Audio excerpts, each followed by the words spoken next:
ในฐานะโฆษกประจำสำนักนายกรัฐมนตรี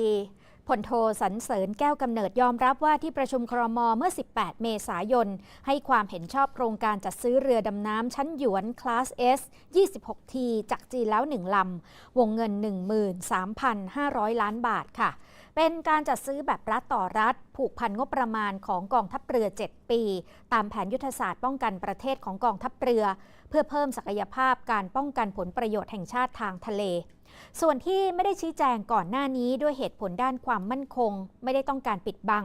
แต่เมื่อสื่อมวลชนสอบถามก็พร้อมที่จะชี้แจงนะคะมีรายงานว่าพลเอกประวิตร วงษ์สุวรรณรองนายกรัฐมนตรีและรัฐมนตรีว่าการกระทรวงกลาโหมเป็นผู้นำโครงการดังกล่าวเข้าสู่ที่ประชุมครม.เมื่อวันที่ 18 เมษายนด้วยตัวเองหลังเดินทางกลับจากต่างประเทศและหลังครม.อนุมัติได้นำโครงการดังกล่าวตีกลับไปยังกองทัพเรือเพื่อพิจารณาระเบียบวาระการลงนามสัญญาจัดซื้อเรือดำน้ำจากจีนโดยผู้บัญชาการทหารเรือในฐานะผู้แทนรัฐบาลไทยจะเดินทางไปเยือนประเทศจีนเพื่อลงนามสัญญาซื้อขายแบบ G2G ในเร็ววันนี้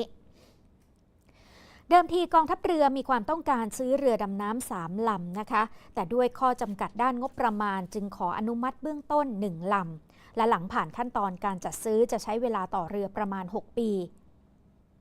ขณะที่พลเรือเอกจุมพล ลุมพิกานนท์โฆษกกองทัพเรือระบุว่าพลเรือเอกณอารีกิจ